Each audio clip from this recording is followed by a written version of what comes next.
Jack wasn't used to confrontation, but lately it seemed to follow him wherever he went. He had worn the same red MAGA hat for years, ever since his return from his military service. To him, it wasn't about political loyalty. It was about remembering the country he had fought for, the nation that had given him a chance to live his own life, free from oppression. The hat was a symbol of that, of pride and conviction, something that reminded him of a time in his life that shaped him, for better or worse. But more often than not, it was a source of division. Jack had seen it all. He'd come to expect it, but it still stung every time. Sometimes it was easier to keep his head down, but today he was feeling the weight of the red cap heavier than usual. As Jack entered the small diner on the corner of Maple and 3rd, he noticed the usual hum of quiet chatter fading away. The doorbell rang, a high-pitched chime announcing his arrival.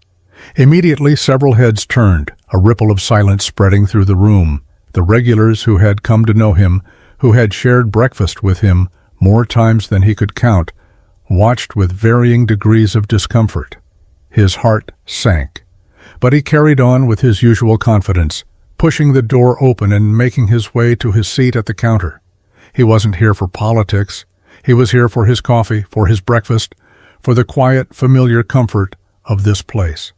Claire, the young waitress, was the first to approach, though her movements were stilted, almost forced.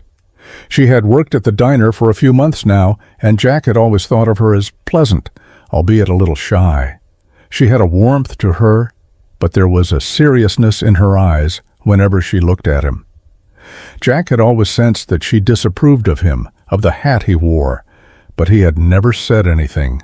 Today, though, her body language told him all he needed to know. She arrived at his seat, her eyes flickering down to his hat before she looked back up at him. "Good morning, Jack," she said, her voice tight, not quite reaching the warmth she usually gave. "Morning, Claire," Jack replied, taking his seat and looking over the menu, even though he'd already decided on the usual. "How's your day going?" There was an awkward pause before Claire responded. "It's fine," she said. "What can I get you?" Jack smiled politely, but the tension in the air made it hard to ignore. "Just the usual," he said. "Bacon and eggs scrambled, hash browns on the side." Claire nodded, but she didn't immediately turn to leave. Instead, she stood there, her posture rigid, as if weighing something in her mind. Jack could sense the unease in her, the discomfort that seemed to hang between them like a thick fog. For a moment, he thought she was going to say something, but the words never came. The silence lingered as Claire took a step back, her gaze flickering once more to the red hat perched on Jack's head. She opened her mouth as if to speak, but quickly closed it, biting her lip, in a way that made Jack feel like he was under a microscope. "I'll have that ready for you in a moment," Claire said quickly, turning away before Jack could respond. As she retreated to the kitchen, Jack sighed deeply, resting his elbows on the counter. He didn't want to make things awkward, didn't want to stir up conflict. He just wanted to sit and enjoy his meal, like he had done 100 times before. But today felt different. He could feel the eyes of the patrons on him, some curious, some judgmental, some just uncertain. He could practically hear the thoughts running through their heads. Why is he wearing that hat? What does it mean? Does he really believe in that stuff? The thought that crossed his mind now was familiar. He knew exactly what it meant to him. But did they? Did anyone truly understand the weight of the choices they made, the symbols they carried? A few moments later, Claire returned, her arms filled with plates of food. She placed Jack's meal in front of him, but did so with a reluctance that didn't go unnoticed. As she set the plate down, she hesitated, her fingers brushing against the edge of the counter before she spoke. "I'm sorry," she said quietly, her eyes briefly locking with Jack's, "but I can't serve you here with that hat on." The words hung in the air and Jack froze. For a moment, he wasn't sure if he'd heard her right. He glanced down at his plate, then back up at Claire, who was now standing rigidly, waiting for his reaction. "I'm sorry?" Jack repeated, his voice calm but firm. He couldn't understand. They had been polite before, cordial even.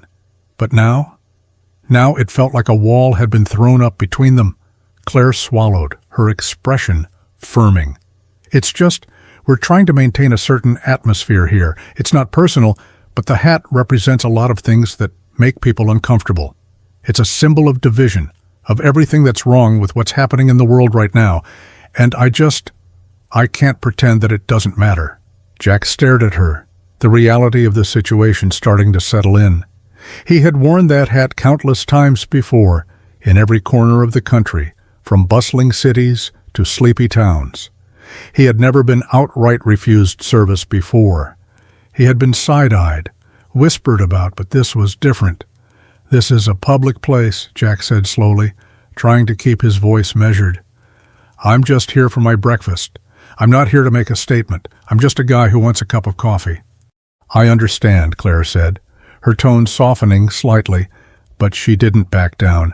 "But it's not just about you. It's what that hat represents, what it has come to symbolize in the world. I just can't ignore that." Jack could feel the weight of her words, the bitterness of the judgment, and something in him snapped, something that had been building up over the years, the frustration of being misunderstood, the constant pressure of defending his beliefs. He didn't want to fight. He didn't. But it was hard to just let things slide anymore. "Is this the kind of place where you turn people away based on what they wear?" Jack asked, his voice steady but carrying an edge now. Claire flinched at the question, her lips pressing into a thin line. She opened her mouth to respond, but the words didn't come. The air was thick with tension now, thick enough to cut. Across the diner, the patrons had grown quiet, watching the exchange unfold like a slow-moving train wreck. A few exchanged glances, some whispered under their breath, but no one intervened. This was a private matter, a confrontation that had long been brewing between ideologies. Jack could see the discomfort on their faces, and it stung more than he wanted to admit. Claire's eyes briefly flickered to the door as if considering retreating, but she didn't. She couldn't. Not yet. "I'm sorry," Claire said again, her voice soft now, almost apologetic. "But I just can't serve you like this. I can't pretend it's okay." She turned, her hand clutching the edge of the counter, as if she needed the support to finish what she was saying. "It's not about you. It's everything else." Jack shook his head, feeling the bitterness rise in his chest. He stood, slowly and deliberately, and for the first time in a long while he felt the weight of the red hat like a badge of honor, but it felt heavier than it ever had before. "You know what?" Jack said, his voice calm but cutting through the silence in the diner. "If you can't serve me because of a hat, I guess that's your choice. But it's a shame. A real shame." Claire stood frozen for a moment, her gaze fixed on Jack as he slowly stood up from his seat. The tension in the air was palpable, thick with the weight of everything unspoken, everything unsaid. For a split second, she felt the sting of regret creeping in. She had pushed him too far, hadn't she? She could see the hurt in his eyes, the deep sense of betrayal that was starting to replace the calm demeanor he had carried earlier. But before she could gather her thoughts to say something, anything, Jack turned to walk away, his boots tapping against the diner's worn floor. The bell above the door jingled as he pulled it open and stepped out into the street, leaving Claire standing there, heart pounding in her chest. She felt the eyes of the room on her, the patrons' uncomfortable glances shifting between her and the door where Jack had just exited. Her hands trembled slightly as she reached for the tray of coffee mugs, trying to steady herself. The weight of what had just happened felt like a stone lodged deep within her chest. She hadn't expected this. She hadn't expected Jack to stand up for himself, to call her out like that. He hadn't shouted. He hadn't caused a scene, but his words had hit her like a sharp jab. "It's a shame. A real shame." The words echoed in her mind, but she couldn't shake the feeling that she had done the right thing, hadn't she? She had always been taught that standing up for what was right, for equality and inclusion, was something to be proud of. But what if there was more to it? What if she had been so focused on the symbol of the hat that she hadn't stopped to think about the man wearing it? The other customers slowly returned to their meals, conversations resuming in hushed tones. Some exchanged glances with Claire, some shook their heads, but no one spoke up. No one wanted to get involved. The manager, Rick, appeared from the back, wiping his hands on his apron. He took one look at Claire, and then at the empty seat where Jack had been. "Everything all right?" he asked, his voice low. Claire opened her mouth to respond, but the words caught in her throat.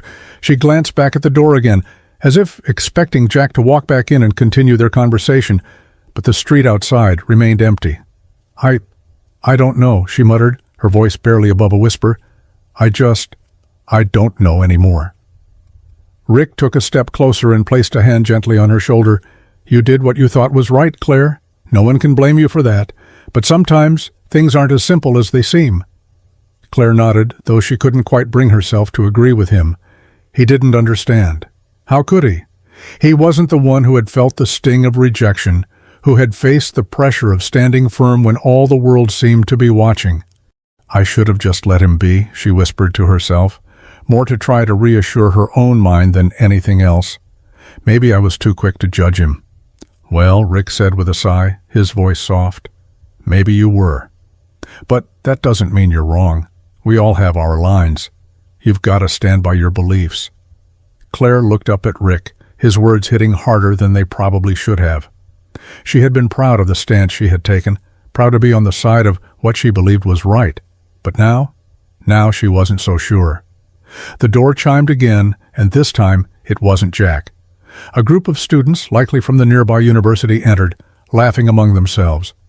They sat at the booth near the back, and Claire watched them carefully. They were the type of customers she felt most comfortable with, people who shared her values, people who were outspoken, unafraid to challenge the world around them. But today it felt different. As she moved to take their order, she noticed them eyeing her with some curiosity, their eyes briefly flicking toward the empty seat where Jack had been. It wasn't lost on her that the mood in the diner had shifted. She could feel it. The tension still lingered in the air, even if it was unspoken. Claire walked over to the table, forcing a smile onto her face as she greeted the students. "Hey there," she said, her voice light but betraying a hint of the weight she was feeling inside. "What can I get you?" One of the students, a young woman with a piercing in her nose and a t-shirt that read, "Resist," looked up and smiled. "Just some coffee for me, please."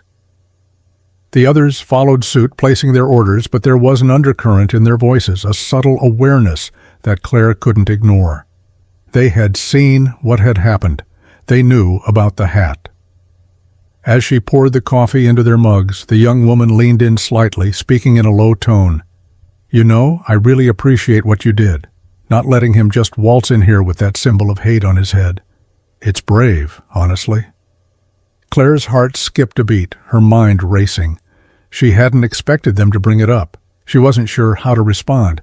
She wanted to say something in defense of Jack, to explain that it wasn't about hate. But the words didn't come. "Thanks," Claire managed, forcing the smile back onto her face. I had to do what felt right." The young woman nodded approvingly. "It's good to see people standing up to that kind of thing. This world's too divided already." Claire nodded, but she couldn't shake the feeling that she was caught in the middle of something much larger than a disagreement over a hat. It wasn't just about that red MAGA cap. It was about the divide in the country, the sense of anger and frustration that had been building for years. But she wasn't the only one who was struggling with this. Jack's words echoed in her mind again. "It's a shame, a real shame. She hadn't expected it to hit so hard, but it did." She quickly excused herself from the students' table, walking back toward the counter. She grabbed a rag and began wiping down the surface absently, her mind elsewhere. What did she believe in now? What side was she supposed to be on? Her heart was heavy with doubt, but she wasn't ready to admit it yet, not even to herself. The rest of the afternoon passed in a blur, the conversations around her flowing, but Claire's thoughts remained clouded. She felt disconnected from everything, from the customers, from her colleagues, from the world outside. She knew she had to make a choice. She just wasn't sure what it was. As the hours dragged on, Claire's mind kept wandering back to Jack. She'd seen him leave the diner in a way that suggested he wasn't coming back anytime soon, and that realization stung. The whole morning had felt like a whirlwind, so fast, so intense, and yet, now that it was over, Claire couldn't shake the feeling that there were so many things left unsaid, so many questions left unanswered. She glanced at the door again, as if expecting Jack to walk back in, but the street outside remained still. The bustling life of the diner continued, but Claire was trapped in the aftermath of the confrontation. She wasn't sure whether she had done the right thing anymore, whether she had acted out of a sense of duty or defensiveness. All she knew was that things had shifted in a way she didn't know how to fix. The bell above the door jingled again, but this time it wasn't Jack who entered. A group of new customers walked in, their conversations loud and light-hearted, as they made their way to an empty booth. They seemed oblivious to the tension that had taken over the space earlier, to the storm that had stirred beneath the surface.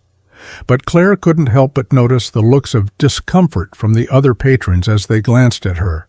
She could feel their judgment, and even though she was the one who had made the decision, she couldn't shake the sense that she was being scrutinized. Every movement, every word, felt under a microscope. She didn't want to feel this way, not in a place that was supposed to be a refuge for everyone. But here she was, isolated, unsure of how to move forward.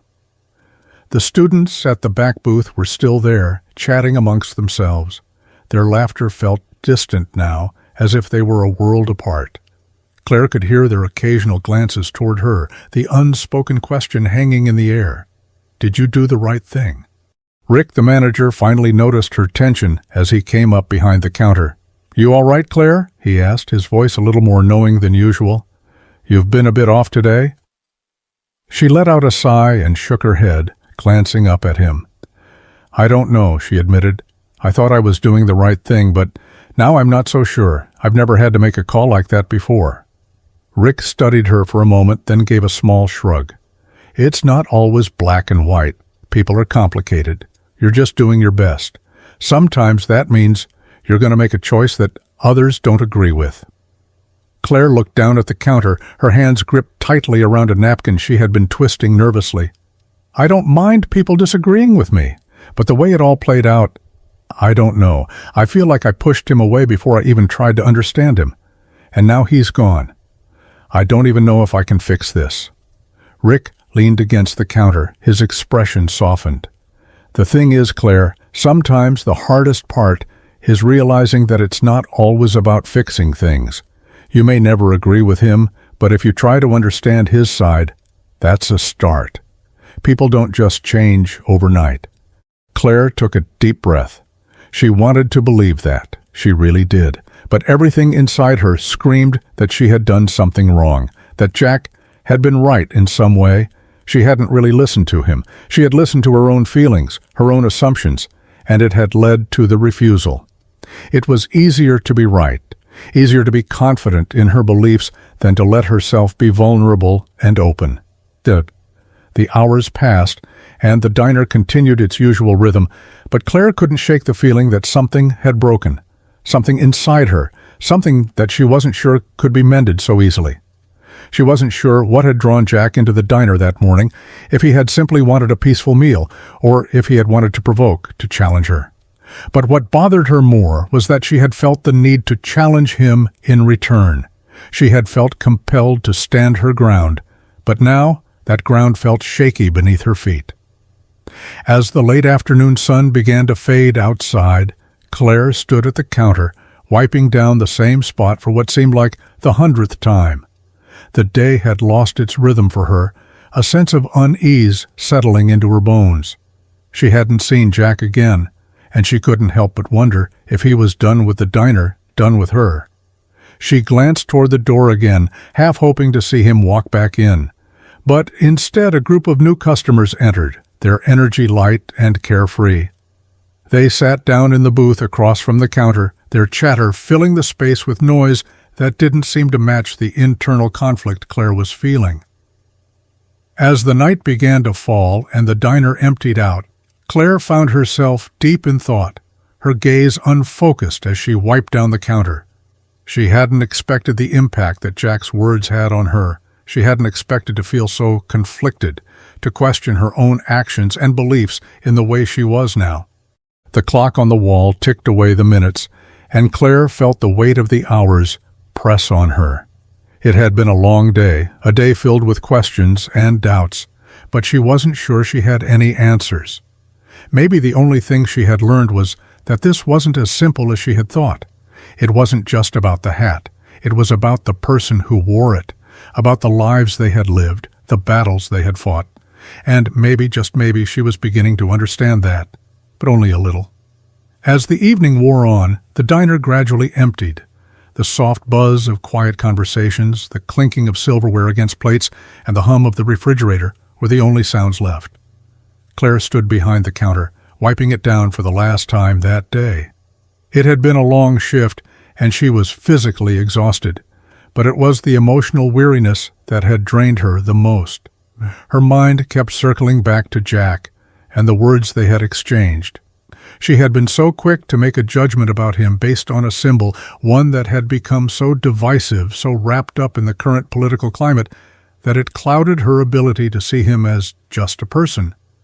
But Jack had shown her, through his quiet resolve and patience, that maybe it wasn't as simple as she had made it. She sighed, setting the rag down and staring out the window at the darkening street. The city felt distant tonight, as though the whole world was moving at a faster pace than she could keep up with. Everyone seemed so sure of their positions, so sure of who was right and who was wrong. And yet, here she was, unsure of her own choices, wondering if she had misstepped in a way she couldn't take back. Just then, the sound of the door chiming caught her attention. Claire turned around, expecting another group of late-night customers, but instead, her heart skipped a beat when she saw who was standing in the doorway. It was Jack. For a moment they just stood there, locked in an unspoken silence. The air between them felt thick, like something had been left unresolved. Claire couldn't tell whether he had come back to confront her, or simply because he was hungry again, but there was something different in the way he held himself. He wasn't angry, not like she expected. He wasn't even upset. It was almost like he was waiting. He stepped inside, his boots tapping lightly against the worn tiles as he approached the counter. His eyes met hers, and for a brief moment, Claire felt her breath catch in her chest. There was a calmness in his gaze now, something steadier than she had seen before. "I didn't expect to see you back here," Claire said softly, almost hesitantly, as she wiped her hands on her apron. Jack didn't respond immediately. Instead, he pulled out the same seat he had occupied earlier and sat down. But this time, there was no unease between them. It was different. There was something unspoken in the space now, something that felt like a doorway waiting to be opened. "I wanted to come back," Jack said quietly, his voice carrying an unexpected weight. "Not because I'm angry, but because I think I owe it to you to explain myself, not just about the hat, about everything. I don't want things to stay like they were." Claire nodded slowly, unsure of what to say. Her emotions were still raw from earlier, still tangled up in the conflict she had felt, conflict that Jack had so patiently navigated even when she hadn't made it easy for him. "I don't want things to stay like that either," Claire said quietly. "I've been thinking about it all day, and I feel like I made a mistake. I jumped to conclusions without listening, and I'm sorry for that." Jack smiled faintly, the first real smile Claire had seen from him all day. It wasn't a wide grin or a show of bravado, but something quieter, more sincere. "You didn't know my story," he said, "and I didn't know yours. We were both reacting to something outside of the conversation we should have been having." Claire felt her shoulders relax a little. It was the first time that day she had felt like the weight of everything between them wasn't too heavy to carry. There was a shared understanding in his words, an acknowledgement that they were both just people, trying to navigate a world that was often too quick to judge.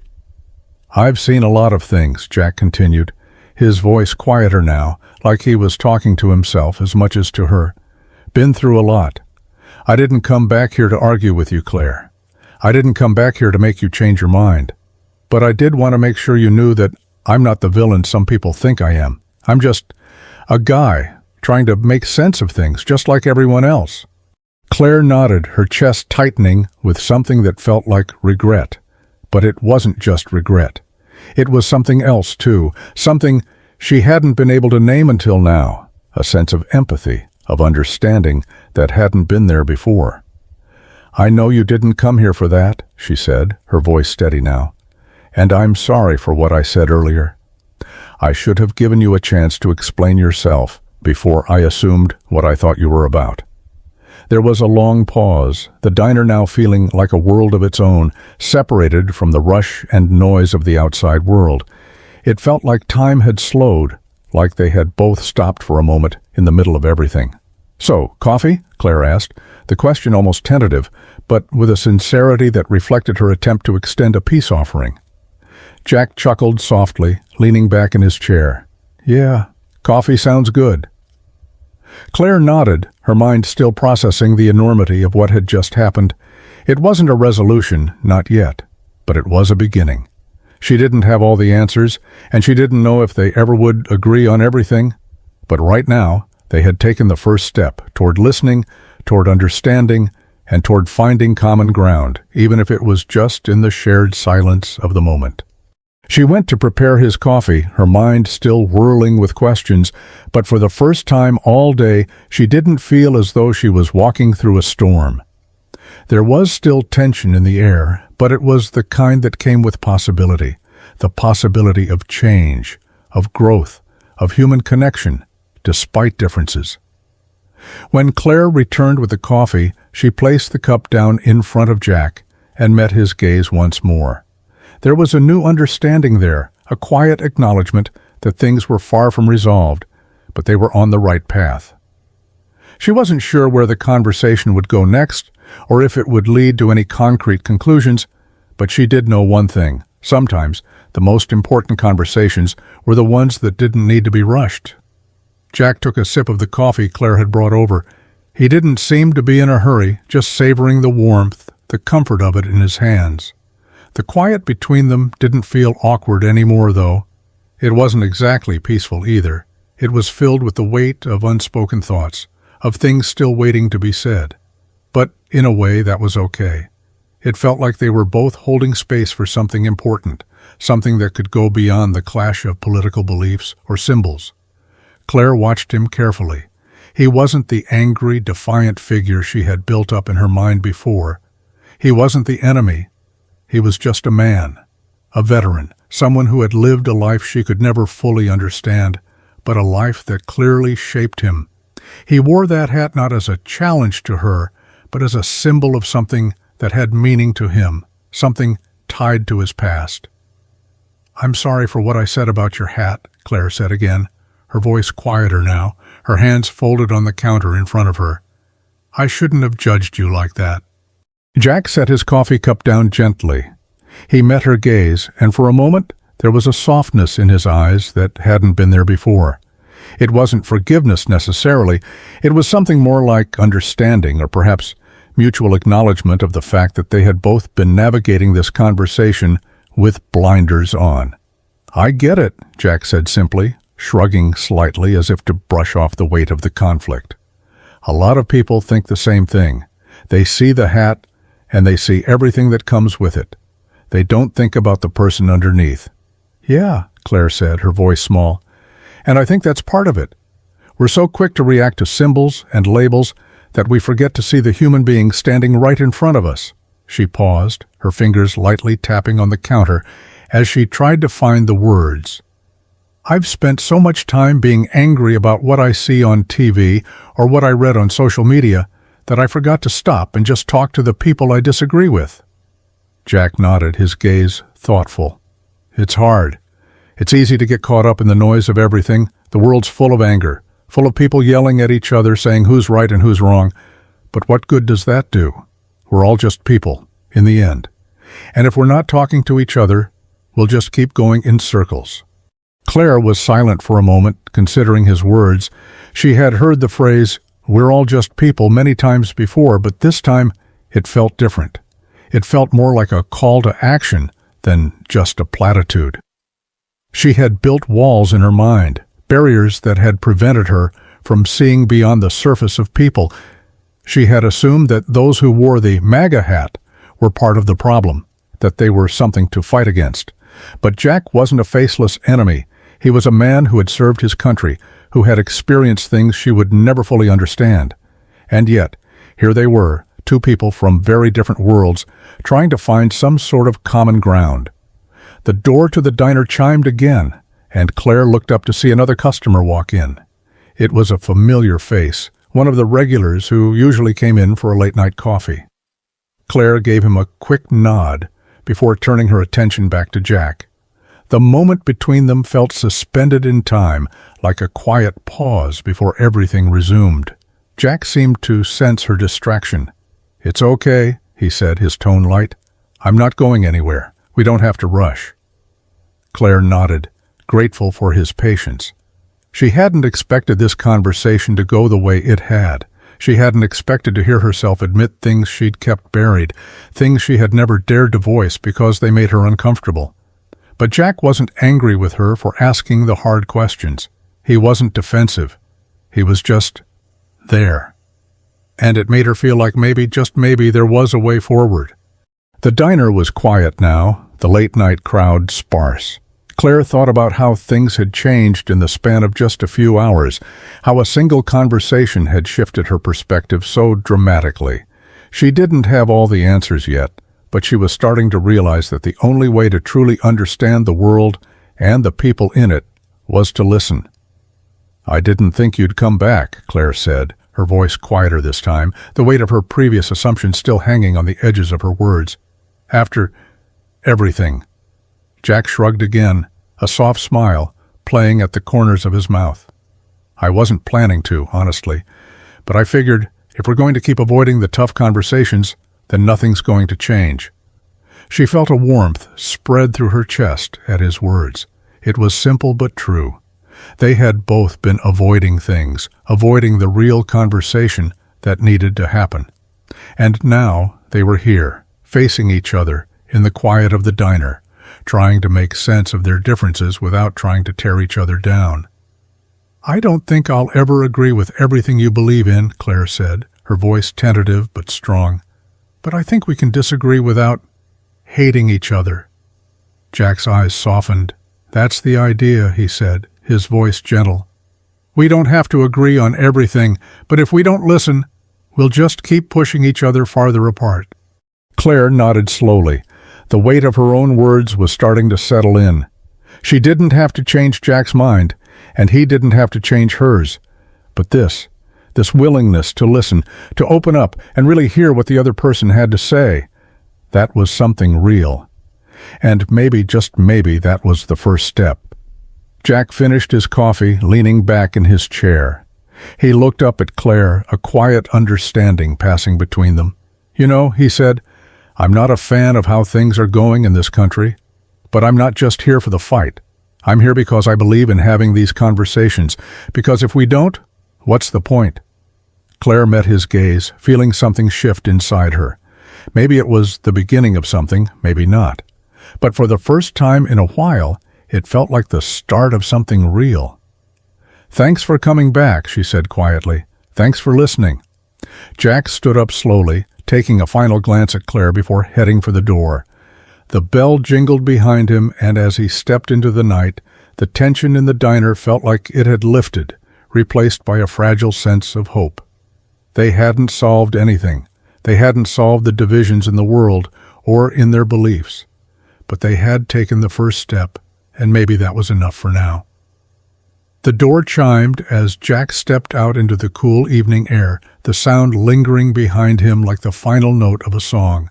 Claire watched him leave, standing still for a moment as the street outside began to settle into the quiet rhythm of the night.